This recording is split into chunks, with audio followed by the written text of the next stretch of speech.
présence, c'est merveilleux, c'est extraordinaire. Il n'y a rien de plus grand, de plus glorieux, n'a jamais aussi près du Seigneur qu'en le louant, en l'adorant. Amen, amen. Gloire à Dieu. Je continue dans l'évangile de Luc, aussi dans le lecteur, et ce matin, je veux voir un petit peu ensemble un homme qu'on connaît beaucoup, c'est Jean-Baptiste. Un homme merveilleux. Un homme qui a été créé déjà d'une façon absolument surnaturelle. J'en parlais ce matin justement dans la prière. La même chose qu'Abraham, la même chose que Sarah. Il n'était plus en âge de concevoir. Un miracle a eu lieu. Il y avait la main de Dieu, il y avait le plan de Dieu. Il était sous cette main puissante de Dieu. Il a été rempli du Saint-Esprit dans le sein de la maman. En même temps que la maman. Quand Marie les a salués, il s'est tressailli de joie dans le sein de sa mère. Il y avait un plan extraordinaire de Dieu là-dedans. Alléluia. Je trouve ça tellement extraordinaire, tellement merveilleux. Quand Dieu est à l'œuvre, il se passe des choses extraordinaires. Et quand on repense que 700 ans avant, Ésaïe parle de Jean-Baptiste. La voix de celui qui crie dans le désert, qui prépare le chemin de l'Éternel. Alléluia. 700 ans avant. C'est absolument glorieux, c'est absolument merveilleux. Quand je prends juste verset un peu par verset, le chapitre 3, pardon, la parole de Dieu fut adressée à Jean, au fils de Zacharie, dans le désert. Pourquoi dans le désert? La parole lui a été adressée dans le désert. C'était un temps de préparation. Il a été préparé dans le désert comme Moïse a été préparé pour son ministère derrière le troupeau de Jéthro. Comme David a été préparé comme roi derrière le troupeau de moutons et de chèvres dans le désert, dans le bord du désert. Il y avait quand même un peu d'herbe. C'est extraordinaire de voir comme Dieu, je repensais aussi à la préparation de Saül, qui est devenu Paul. Il a été préparé par Dieu personnellement, mis à part. Alléluia. Et ce qui est très intéressant, c'est que la préparation, elle est très similaire à la préparation de Jésus. Alléluia. On prend le premier verset dans le chapitre 4. Jésus, rempli du Saint-Esprit, revient du Jourdain. Pourquoi? Parce qu'il a été baptisé dans le Jourdain. Il revient du Jourdain, il fut conduit par l'Esprit dans le désert. La même chose. Et là, il a été pendant 40 jours tenté par l'ennemi, tenté par le diable, et il a toujours résisté avec la parole. Amen. Et c'est au travers de la parole qu'il a eu la victoire. Gloire à Dieu. Absolument extraordinaire. Après, on a cette situation qu'on connaît, où Jésus revient du désert, rempli de la puissance de l'Esprit. C'est la même chose qui s'est passé à la Pentecôte. Ils ont été remplis de la puissance de l'Esprit de Dieu. Et là où les fils et les filles sont remplis de la puissance de Dieu, il y a des prodiges et des miracles. Regardez Jésus. Regardez Pierre à la Pentecôte, qui quelques jours avant a renié son maître. Mais à la Pentecôte, il y a eu quelque chose qui s'est passé. Il a été rempli de cette puissance. Et ça l'a transformé complètement. Et c'est la même chose pour nous. Il faut que nous recherchions ce désir d'être remplis encore plus de ce Saint-Esprit. Amen. Alléluia. Moi, ça m'encourage. Gloire à Dieu, gloire à Dieu. Je prends quelques versets plus loin. Préparez le chemin du Seigneur. Aplanissez les sentiers. Toute vallée sera comblée. Toute montagne et toute colline seront abaissées. Ce qui est tortueux sera redressé. Ici, il n'est pas parlé des montagnes et des collines, de ce qui est tortueux, il est parlé du cœur de l'homme. Du cœur de l'être humain qui est tortueux comme le mien a été tortué jusqu'à l'âge de 40 ans. Amen. Complètement tordu. Dans les collines, dans les vallées. Rien de bon. Et oui, tout d'un coup, il y a un changement. Gloire à Dieu. Et c'est ce que Jean fait. Il appelle les gens à mettre leur vie en ordre. À mettre leur vie en ordre et après pouvoir accueillir le Seigneur. Alléluia. Et ça, c'est le miracle des miracles. c'est le miracle des miracles. Je reprends le verset 6. Et toute chair verra le salut de Dieu. Pascal nous en a parlé ce matin.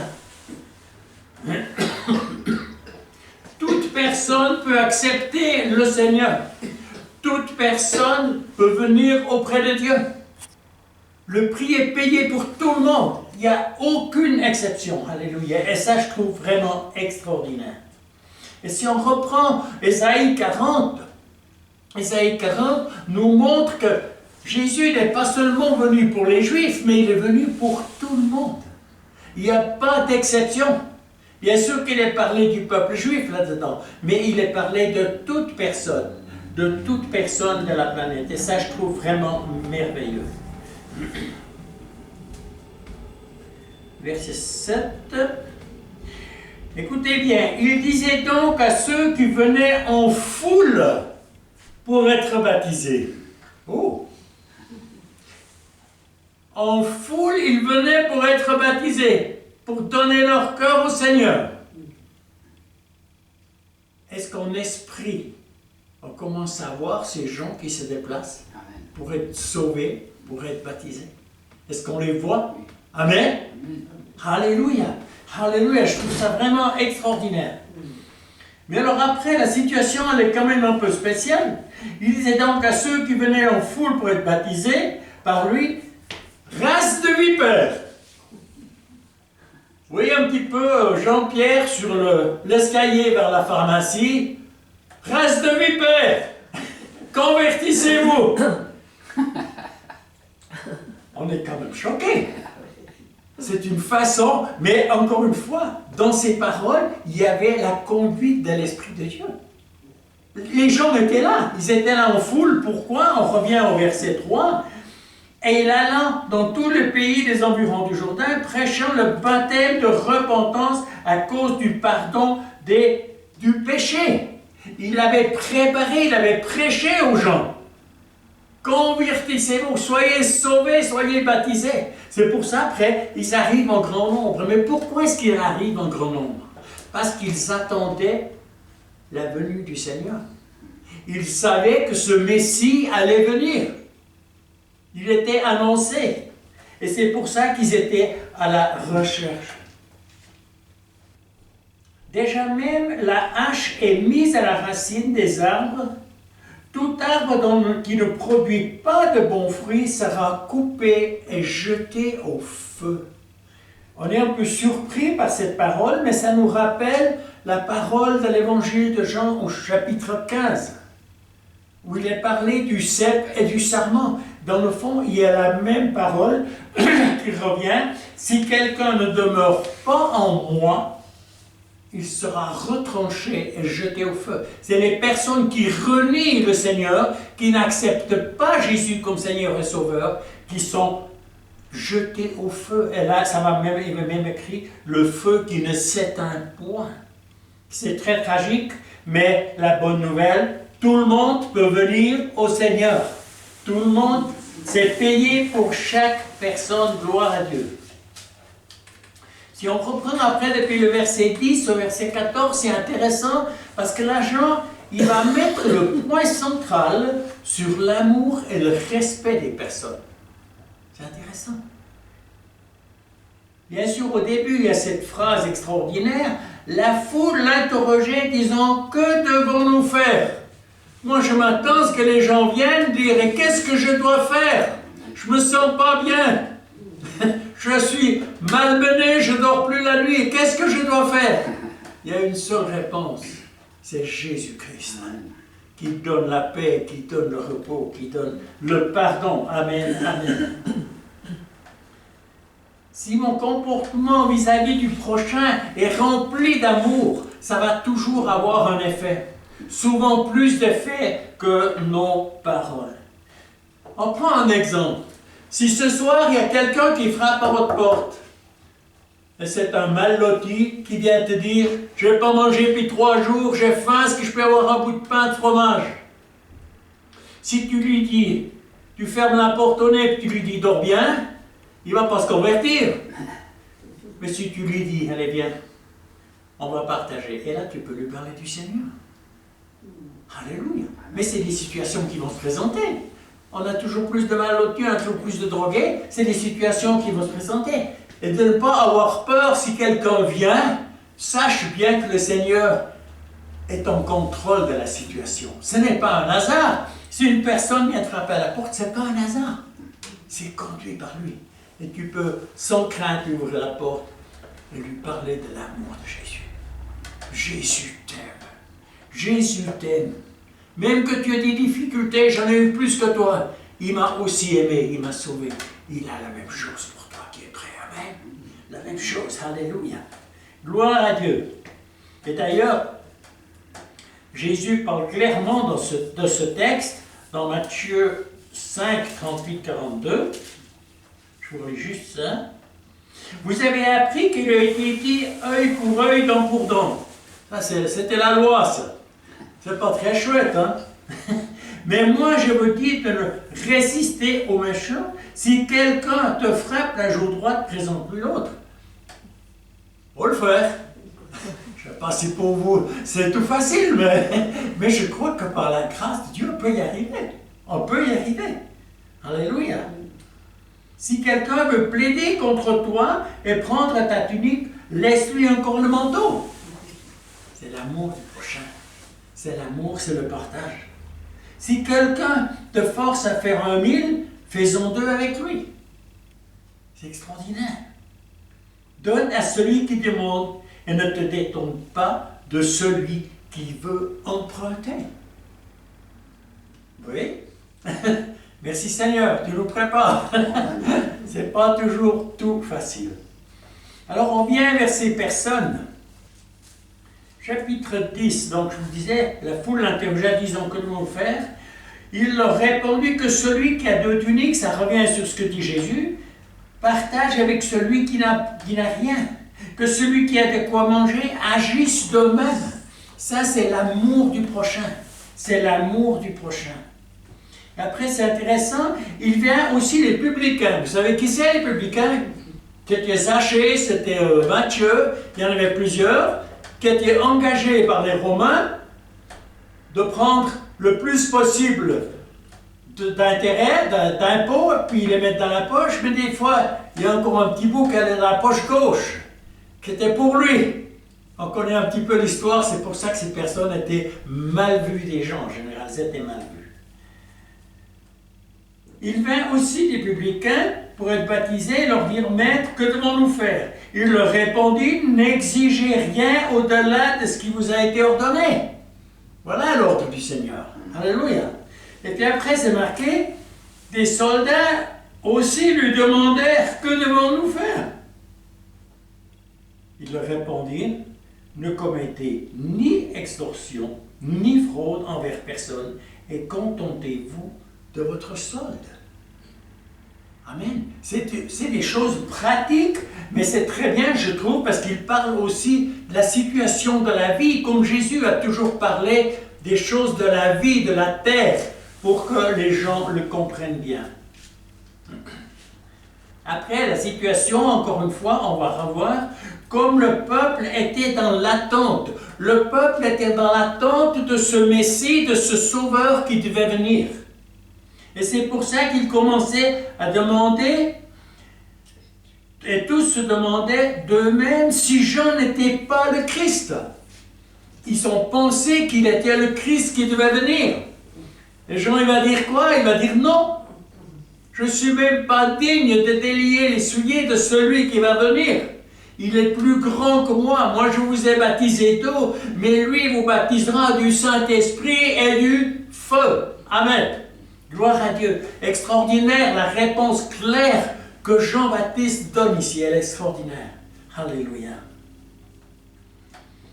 Et c'est intéressant de voir après, il a son vent à la main. Le vent, c'est une grande pelle. Après avoir battu le blé, toujours sur une colline, où il y a du vent en permanence, et c'est une pelle carrée, où il lançait le grain avec la pulpe et la paille en l'air, pour séparer le grain, la pulpe du blé. Le blé, il retombait, la pulpe et la paille étaient jetées, ils avaient le vent dans le dos, et la pulpe était propulsée plus loin. Et il va prendre le blé dans le grenier. Amen. Et c'est nous, il parle de nous là, c'est vous, le blé. Nous sommes le blé dans le grenier, c'est-à-dire préparé pour aller au ciel. Préparé pour aller au ciel. Et là, après ça se répète. Mais il brûlera la paille avec un feu qui ne s'éteint point. Et là, c'est de nouveau les personnes qui ont rejeté, qui n'acceptent pas ce Seigneur de gloire, qui n'acceptent pas ce merveilleux Messie. Gloire à Dieu, gloire à Dieu.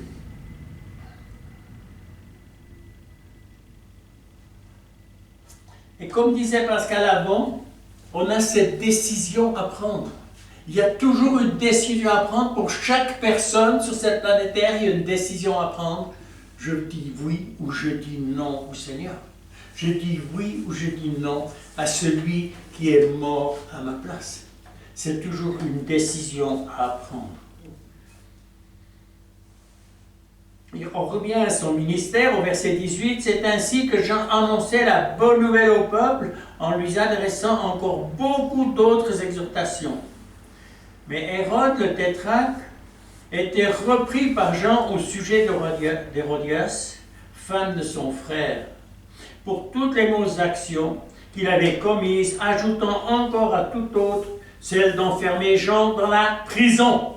On connaît l'histoire. Jean a été conduit par le Seigneur d'aller auprès de Tétrarque et de le reprendre. Ce que tu as fait, tu as pris la femme de ton frère, c'est dégoûtant, c'est de la crapulerie. Et là, il l'a repris.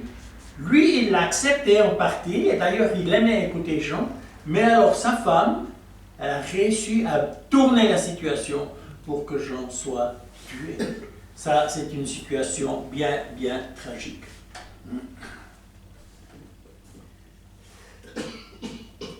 Tout le peuple se faisait baptiser. Jésus fut aussi baptisé. Et cette histoire de Jésus, ça m'a toujours passionné, qui vient vers Jean, et Jean, au début, il dit non, non, c'est pas à moi de te baptiser, c'est toi qui dois me baptiser. Jésus dit, laisse faire. Laisse faire. Et je trouve extraordinaire que Jésus nous montre l'exemple du baptême.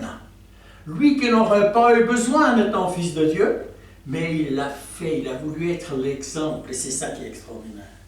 Tout le peuple se faisait baptiser, Jésus fut aussi baptisé, et pendant qu'il priait, le ciel s'ouvrit, et le Saint-Esprit descendit sous une forme corporelle comme une colombe. Et une voix se fit entendre du ciel.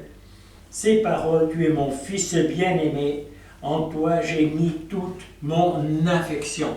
Des paroles qui sont aussi reprises dans la transfiguration avec les 3 disciples de Jésus qui sont montés sur la montagne où Pierre voulait faire des cabanes pour les loger. Moïse et Élie et Jésus. Alléluia.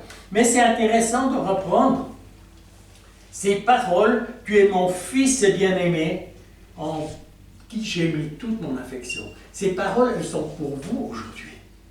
Parce que quand le prix que Jésus a payé, que le Père a donné son Fils, il a mis toute son affection pour vous. Amen.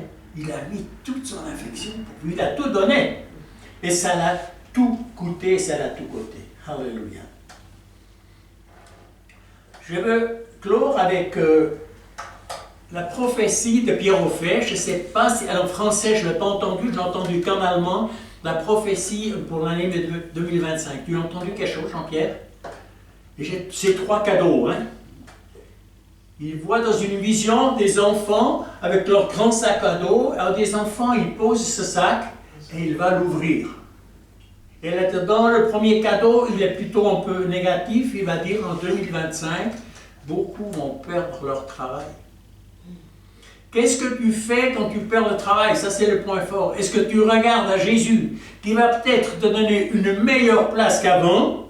Ou bien est-ce que tu te morfonds et tu commences à dégringoler? Quelle est l'attitude de cœur dans une situation qui n'est pas facile, mais dans une situation semblable? Où est-ce que je regarde? Où est-ce que je regarde? Le deuxième paquet, c'est il y aura davantage de prodiges, de miracles, de sauver. Et là encore, est-ce que les gens se tapent sur l'épaule, waouh, j'ai fait quelque chose d'extraordinaire, j'ai guéri quelqu'un, tout de suite, tu vas tomber. C'est pas possible, ça ne tient pas. Parce que toute la gloire de ce qui se passe revient au Seigneur des Seigneurs. Il n'y a personne d'autre. 0% ose venir sur nous, autrement, on se scie personnellement, on se fiche en bas complètement. Et après, ce troisième cadeau qui est vraiment un peu surprenant, qui est semblable à une grenade militaire. Et ça, c'est l'image justement d'être revêtu de la puissance d'en haut.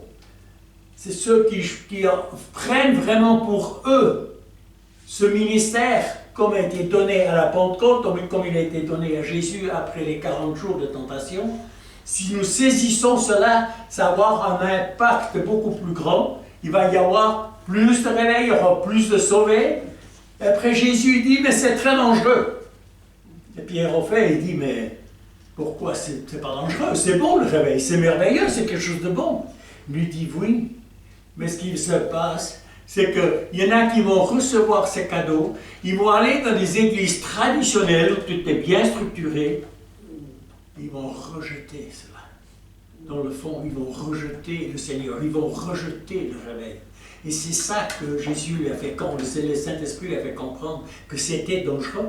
Et c'est tout à fait compréhensible. Si ça vient dans une église qui est vraiment comme ça, où le Saint-Esprit a peu ou pas de place, ça va être rejeté. Dans le fond, ils vont rejeter le réveil, ils vont rejeter ce que Jésus veut leur donner. La puissance de l'Esprit. Elle est prête pour chacun d'entre nous. Elle est prête pour vous. Elle est prête pour tout le monde. Et ce matin, si tu as à cœur d'être davantage rempli de cette puissance, de cette autorité, comme a été rempli Jésus, comme ont été remplis les disciples à la Pentecôte. Si tu as ça à cœur, avance-toi, on va prier pour toi. On va prier pour toi. On est là pour s'encourager, on est là pour se motiver, pour aller de l'avant et de ne pas s'arrêter, mais d'aller toujours en avant avec le Seigneur. Amen. Voilà un peu ce que j'avais à cœur. Amen, amen. Amen. Cet homme extraordinaire est Jean-Baptiste. Alléluia. Qui a fait un travail extraordinaire, malheureusement de courte durée, mais il a fait un merveilleux travail. Il a préparé le chemin du Seigneur. Amen. Amen. Seigneur, on te dit merci. On te dit merci pour ta parole. On te dit merci pour cet homme, c'est Jean-Baptiste, un homme extraordinaire qui a préparé le chemin pour toi, Seigneur. C'est tellement glorieux. Un homme qui a été vraiment rempli de l'Esprit de Dieu dès le sein de la mer, qui a été préparé dans le désert pour son ministère, comme toi tu as été préparé, Seigneur. Il a fait des choses extraordinaires. Les gens venaient en grand nombre. Alléluia. Que devons-nous faire? Et on s'attend à vivre cela dans le nom de Jésus, à ta gloire, Père. Amen, amen, amen. Gloire à Dieu. Soyez bénis, bénis. Amen.